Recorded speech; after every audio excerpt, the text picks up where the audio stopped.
morning, grade 7s. Welcome to part 1 of lesson 9. In this lesson, we will be starting a completely new topic. You've never covered this topic before, so you do need to pay attention, please. This topic forms the foundation for what you will be doing in high school. So if you understand the basics, high school math shouldn't be a problem. So the topic is topic 8, functions and relationships, and that is on page 104. Now in this section, we are going to start dealing with x's and y's, and we're going to start solving for an unknown number. Now it sounds very daunting and scary in the beginning, but once you get into it, it's much easier than you realize. Okay, so let's get into it. It says, number sentences are a helpful way to write a rule and to solve a problem. A number sentence is a mathematical equation where we want to find the value of an unknown number. And this unknown number is represented by either a block or a letter of the alphabet, for example, X or Y. Now, number sentences you've basically been using since you were in foundation phase. These are just sums. Now it just gets slightly more difficult because we're adding in a letter or a variable. Now, when we are talking about equations and expressions in math, there are a few components of each sum that you need to take note of. So the first one is something called a constant. A constant is a number or a quantity that never changes. So if I say something is constant, it means it doesn't change. So a theoretical example, if you think of the number of sides of a triangle, we know there are always 3 sides of a triangle. It can't be 4, it can't be 2, it can't be 6, it can't be 8. So it never changes. Therefore, that's an example of a constant. So when we are specifically talking about a mathematical equation, it says there in this bullet, the number which stands on its own in a number sentence, that is your constant. No letter attached to it. So when we get to an example just now, you will see what I mean. A variable, when I say something varies, I mean that something is changing. So a variable is a number or a quantity that's value can change. For example, the temperature throughout the day. So when you wake up in the morning, let's say it was 15 degrees, and by 3 o'clock in the afternoon, the temperature's increased to 28 degrees. The temperature's varied, so therefore it's a variable. Now looking at a number sentence, an equation or an expression, the letter that is used in a number sentence, that is your variable. So for example, X or Y or P or Q. The actual letter doesn't matter what it is. We can use any letter of the alphabet, but we need to work out the meaning, or we need to solve for that variable. Then we have a coefficient. The coefficient is a number with which the variable has been multiplied. So looking at an equation or an expression, the number that's attached to the letter of the alphabet, that we call the coefficient. And lastly, we talk about terms. Now, when I talk about terms in a number sentence, I'm talking about the groupings of numbers. Now, it says here a group of numbers are variables in an expression. They are separated by a plus or minus symbol. So when you've got a long sum, you'll see that I can ask you how many terms are in the sum. You're basically just counting the number of groups of numbers in that sum. So let's look at this practically, then it's going to make a whole lot more sense. It says, let's look at the mathematical expression and label the different parts.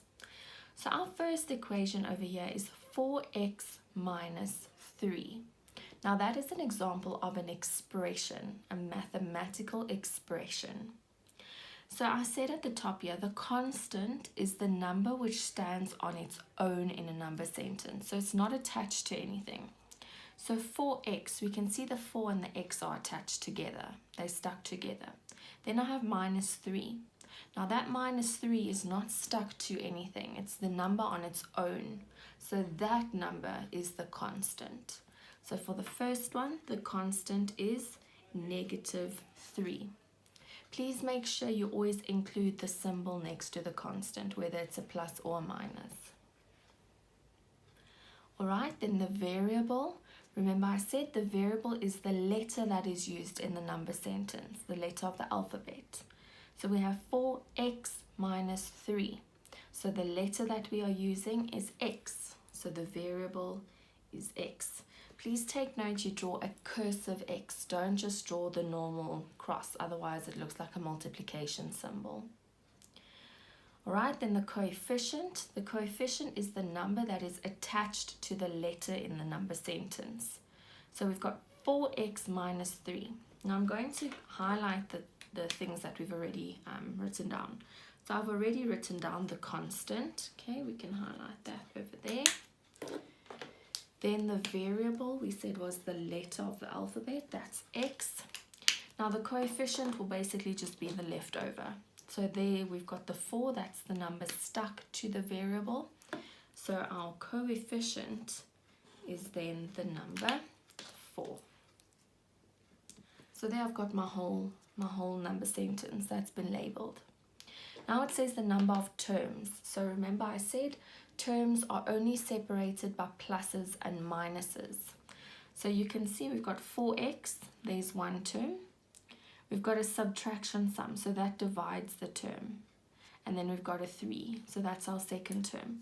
So we have one term over there, 2 terms over there. So this sum has 2 terms. So just a recap, constant is the number on its own. Variable is the letter that we use. Coefficient is the number that's stuck to the letter. And the number of terms is separated by a plus and a minus. So quickly try the second one on your own and then resume the video when you're ready to see the answer. Okay, so let's quickly label this one. So 12y plus 10. The constant is the number that's on its own. So in this case, it's plus 10. The variable is the letter of the alphabet. In this case, it's a y. The coefficient is the number that is stuck to the letter. In this case, it's a 12. And the number of terms, remember I said terms are separated by a plus and a minus. So there I've got one term, I've got a plus, and then I've got the second term. So once again, I have 2 terms. Alright, moving on to the next little section or the next little part. We get 2 types of number sentences. So you'll notice I've been talking about a mathematical equation and a mathematical expression. Now the one very important difference between the two, an equation has an equal sign and an expression does not have an equal sign. So these or mathematical expressions that we were working with, you can see there's no equal sign, so that's an expression. However, if you look here, so there we've already done expressions, so I'm not going to explain that. An equation is when we've got an equal sign, so the expression is equal to a number. And when we are given an equation, we can then solve and figure out what that unknown number is. Okay, so main things to remember, we get 2 types of number sentences, an expression and an equation.